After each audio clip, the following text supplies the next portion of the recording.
Everyone, welcome to Economics Window by Garima Singh. Today we are going to do the chapter number 9 of history, which deals with the making of national movements from 1870s to 1947.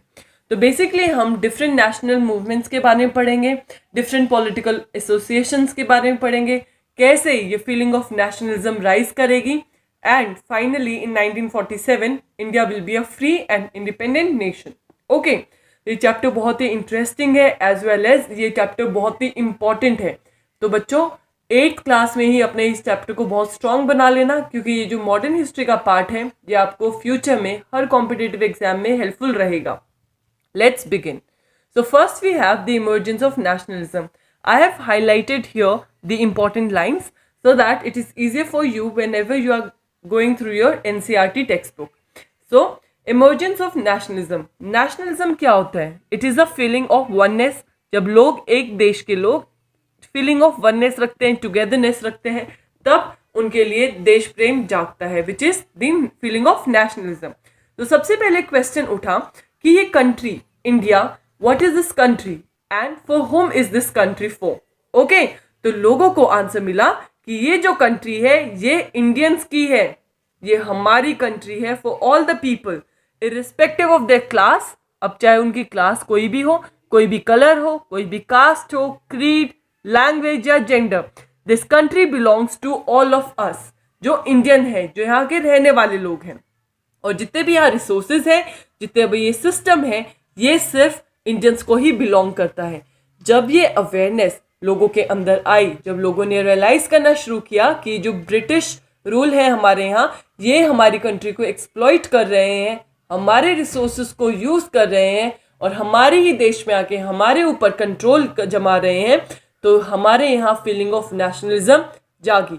और हम देखेंगे जैसे ही feeling of nationalism आगे बढ़ेगी, कैसी different political association जन्म लेंगी और फिर हमें फाइनली अपनी इंडिपेंडेंस मिलेगी इन 1947.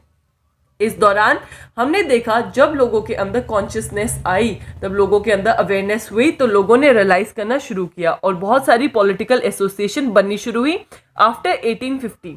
तो मेजरली जो हम पॉलिटिकल एसोसिएशन पढ़ चुके हैं वो 1870s के बाद में बनेगी. और ये एसोसिएशन कौन बनाएंगे? दी एजुकेटेड और प्रोफेशनल पीपल, जिनको थोड़ी अवेयरनेस थी, जो वो डिकोड कर पा रहे थे उस टाइम पे, and most of them were the lawyers. Okay, यहाँ रेड लाइन जो रेड हाइलाइटर से जो मैंने हाईलाइट किया है, this are the important association and you must memorise them, like Indian Association, Sarvajanik Sabha, Madras Mahajan Sabha, Bombay Presidency Association and most importantly Indian National Congress.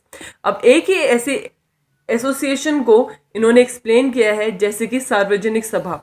सार्वजनिक का मतलब है फॉर ऑल द पीपल. ये जितने भी हमारे एसोसिएशन हमने अभी पढ़ी, जिनके नाम मैंने अभी बताए, इन सब का एक ही आइडिया था, एक ही मोटिव था कि लोगों को ये फील करवाना that they are sovereign. Sovereign का मतलब होता है the capacity to act independently without outside interference. ये दिखाना कि इंडिया और इंडिया के लोग कैन एक्ट सॉवरेन, कि वो इंडिपेंडेंटली एग्जिस्ट कर सकते हैं, किसी को आके यहाँ कंट्रोल करने की जरूरत नहीं है. इन सारी एसोसिएशन ने इसी चीज के ऊपर काम किया. उसके बाद जो major dissatisfaction with the British rule कब जाके इंटेंसिफाई होती है? It intensified in the year of 1870s to 1880s, जब various act British government pass करेगी, जैसे कि आर्म्स एक्ट, जो कि 1878 में ब्रिटिश गवर्नमेंट ने पास किया था, जिसके चलते कोई भी इंडियंस अपने पास कोई भी तरह के आर्म्स या कोई भी जो हथियार है अपने पास नहीं रख सकता था. उसके अलावा हमने और भी ऐसे एक्ट्स देखे, जैसे वर्नाकुलर प्रेस एक्ट. इस एक्ट के चलते हम without the British government permission हम कुछ भी न्यूज़पेपर में, मैगजीन में या किसी बुक में नहीं छाप सकते थे. अगर ऐसा कुछ भी ऑब्जेक्शनेबल उनको लगता था जो कि पब्लिश हुआ है, वो उसको रिमूव करवा देते थे.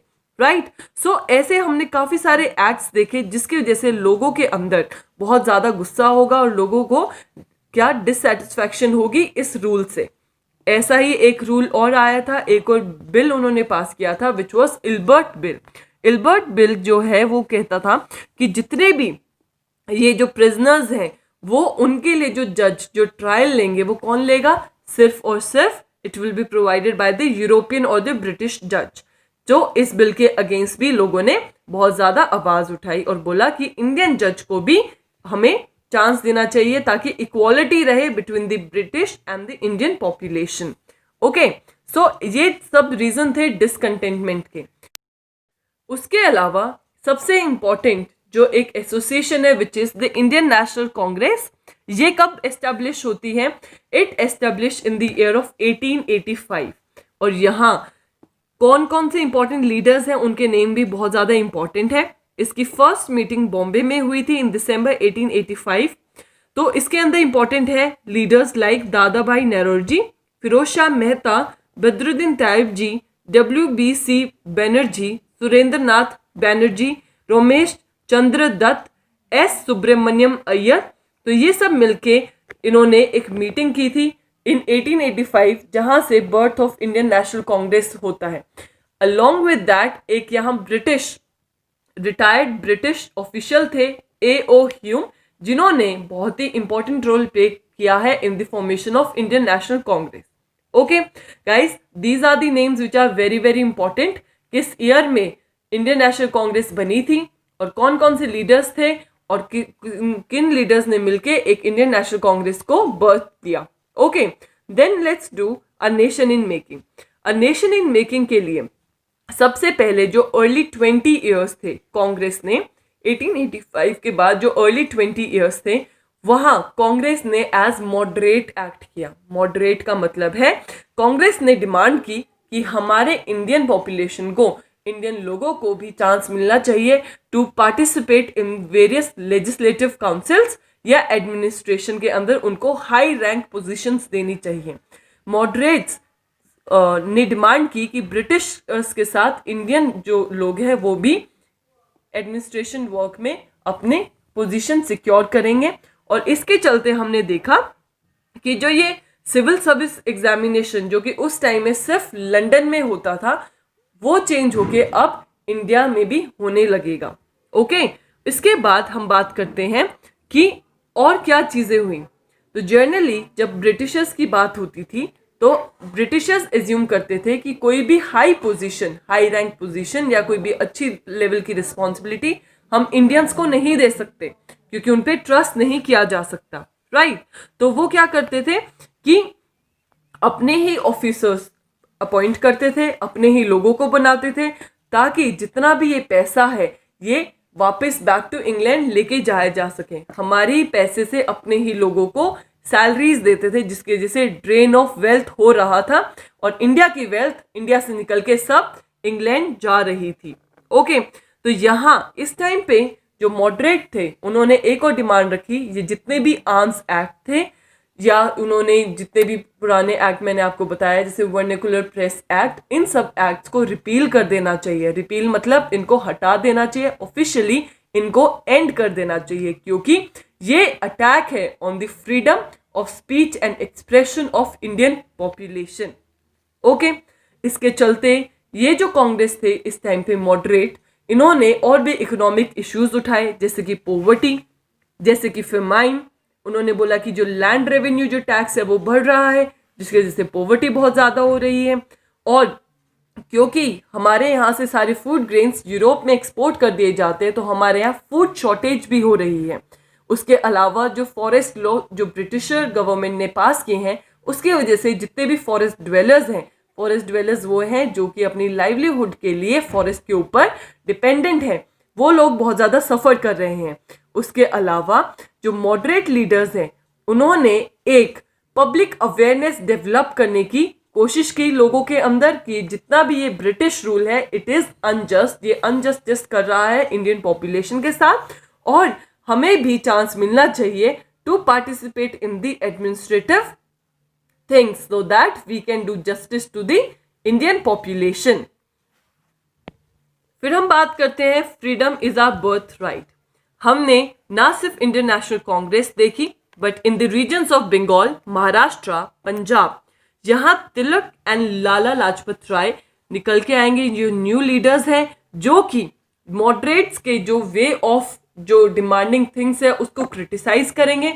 ये बोलेंगे कि हमें प्रेयर्स या प्लीड नहीं करना है ब्रिटिशर्स को, हमें इनके खिलाफ एक्शन लेना है क्योंकि ये हमारी ज़मीन है और हमारा बर्थ राइट है कि हमें फ्रीडम मिले। यहाँ आप लास्ट लाइन में देख रहे हो, इस टाइम पे तिलक, बाल गंगाधर तिलक का एक बहुत ही फेमस स्लोगन है जो फेमस होता है, freedom is my birth right and I shall have it, कोई मुझसे छीन नहीं सकता है। तो ये लोग जो होंगे ये कहलाएंगे रेडिकल्स। जो कांग्रेस के अंदर जो पहले 20 ईयर्स में जैसे कांग्रेस काम करती थी वो मॉडरेट तरीका था, वो ब्रिटिश रूल के साथ मिलकर काम करना चाह रही थी। अब जो कांग्रेस डिमांड रखेगी दैट विल बी रेडिकल, वो अलग, भाई हमें ब्रिटिशर्स बिल्कुल ही नहीं चाहिए। ओके, उसके बाद 1905 में क्या होता है, वाइसरॉय जो उस टाइम बंगाल के होते हैं, लॉर्ड कर्जन, ये बंगाल का पार्टीशन कर देते हैं, ईस्ट बंगाल और वेस्ट बंगाल के अंदर डिवीजन कर देते हैं बंगाल रीजन का। तो ये बोलते हैं क्योंकि बहुत बड़ा रीजन है, इसके अंदर प्रोविंस ऑफ हमारा थोड़ा सा बिहार, थोड़ा सा उड़ीसा ये भी इंक्लूडेड है, जिसकी वजह से it is very inconvenient for the British government to rule. Okay, और एडमिनिस्ट्रेटिव इनकन्वीनियंस की वजह से मुझे ये बंगाल का पार्टीशन करना पड़ेगा। लेकिन असली रीजन क्या था? असली रीजन ये था कि लोगों के अंदर oneness, the feeling of togetherness या फीलिंग ऑफ नेशनलिज्म ना आ जाए। जो पॉलिटिशियंस है, जो बंगाली पॉलिटिशियंस है, वो लोगों को इन्फ्लुएंस ना कर पाए अगेंस्ट दी ब्रिटिश रूल, इसलिए उन्होंने जो बंगाल का पार्टीशन किया। और जैसे ही ये पार्टीशन होगा, both the moderate and the radical people will come together and oppose this decision of the British rule, जिसकी वजह से एक और यहाँ मूवमेंट आएगी which will be called as Vande Mataram movement. Very important, आपको पता होना चाहिए कि ये मूवमेंट कब हुई थी। It happen during the partition of Bengal. Also इसी टाइम एक और मूवमेंट है जो स्वदेशी मूवमेंट है, जिसके खिलाफ हम बोलेंगे हम सिर्फ इंडियन चीज़ें ही यूज़ करेंगे, जितनी भी ब्रिटिशर्स चीज़ें हैं या ब्रिटिश ने जो भी चीज़ें यहाँ बनाई हैं उनको हम यूज़ नहीं करेंगे, वो स्वदेशी मूवमेंट कहलाएगी। फिर हम बात करते हैं स्वदेशी मूवमेंट के चलते, जैसे मैंने आपको बताया कि आइडियाज़ ऑफ सेल्फ हेल्प निकल के आएगा, लोगों को बोला जाएगा, समझाया जाएगा कि नेशनलिज्म क्या है, इंडियंस को एक साथ होके बॉयकॉट करना है जितने भी ब्रिटिश चीज़ें हैं। ओके, चाहे ब्रिटिश इंस्टीट्यूशन है, चाहे ब्रिटिश गुड्स हैं, राइट, कि अगर हमें ब्रिटिश रूल खत्म करना है तो हमें इनकी चीज़ें भी यूज़ करना बंद करना होगा। ओके, इसी टाइम एक और ग्रुप निकल के आएगा, group of Indian Muslim league, जो कि 1906 में फॉर्म होगी। और डिफरेंट, ये वाली जो लीग होगी ये डिफरेंट होगी थोड़ी सी, ये सपोर्ट करेगी ब्रिटिश का डिसीजन कि partition of Bengal was right, जिसके चलते यहाँ हम देखेंगे स्प्लिट ऑफ कांग्रेस होगा और फाइनली ये स्प्लिट खत्म हो जाएगा, मतलब कांग्रेस डिवाइड हो जाएगी दो पार्ट में इन 1907। लेकिन थोड़े टाइम बाद फिर से मॉडरेट्स और मेरे जो रेडिकल्स हैं वो साथ आ जाएंगे इन 1915 और ये फिर से मिलके एक साथ काम करना शुरू करेंगे।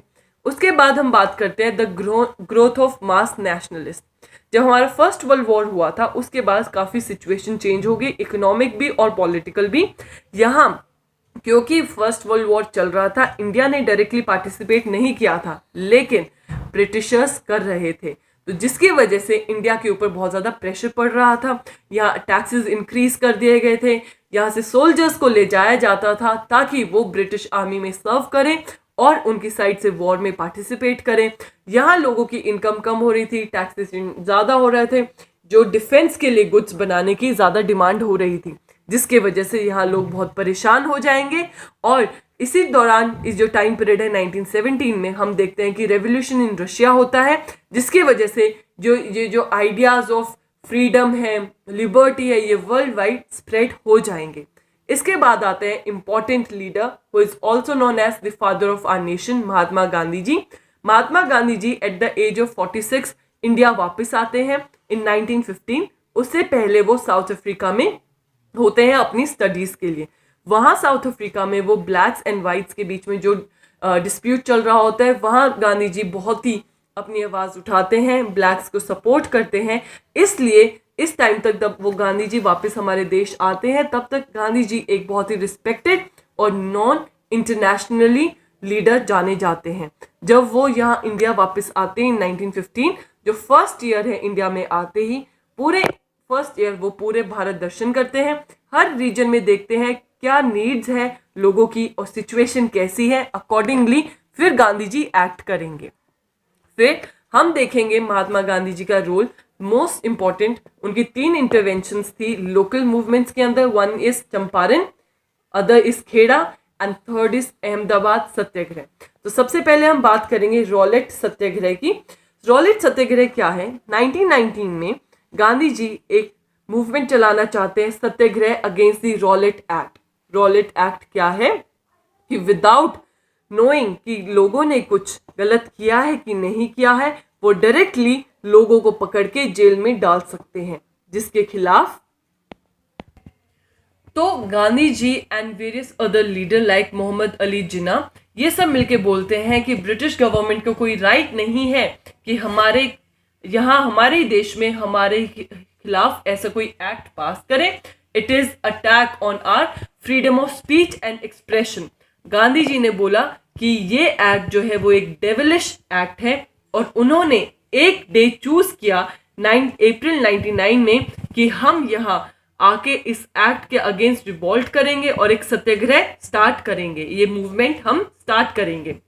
लेकिन यहाँ क्या होता है, आपको उससे पहले एक बात समझने की जरूरी है कि this was the first all India struggle against the Britishers. जो ब्रिटिशर्स के अगेंस्ट जो फर्स्ट ऑल इंडिया स्ट्रगल हुई है, इट वॉज रॉलेट सत्याग्रह। इससे पहले जो चंपारण, खेड़ा, अहमदाबाद वाली हुई थी बिटवीन दी 1916 टू 1919, वो सब लोकल मूवमेंट्स थी। ओके, अगर मैं ऑल इंडिया मूवमेंट की बात करूं तो इट वॉज रॉलेट सत्याग्रह। तो इस टाइम क्या होता है 1999 में, इस टाइम जलियांवाला बाग भी इंसिडेंट होगा, जहां जनरल डायर इन अमृतसर बहुत सारे मास मूवमेंट हो रही होगी, वहां एक मेला लगा होगा जहां वो फायरिंग करवा देंगे, जिसकी वजह से काफी सारे लोग मर जाएंगे, जिसको हम जलियांवाला बाग मैसेकर बोलते हैं। इसके चलते गांधी जी इस मूवमेंट को यहीं रोक देंगे। और उसके बाद हम यहाँ देखते हैं एक और इम्पोर्टेंट पर्सनालिटी जो कि रविंद्रनाथ टैगोर है। वो अपना पेन और गुस्सा दिखाने के चक्कर में वो अपना जो एक नाइटहुड करके एक टाइटल दिया होता है ब्रिटिशर्स ने उनको ऑनर करने के लिए, वो रिटर्न कर देंगे back to Britishers. During Rowlatt satyagraha हमने देखा कि participants try to ensure that Hindu and Muslims were united. Hindu और मुस्लिम दोनों एक साथ आ जाएंगे to fight against the British rule. और इस टाइम महात्मा गांधी जी बोलेंगे India as a land of all the people who lived in this country, whether Hindus, Muslim or those of the other religion. Okay guys, so that was it for today's video. We'll be continuing this chapter in the next part. Thank you for watching Economics Window by Garima Singh, and if you like this video then do not hesitate to press in that thumbs up icon and also comment down below how did you find this video.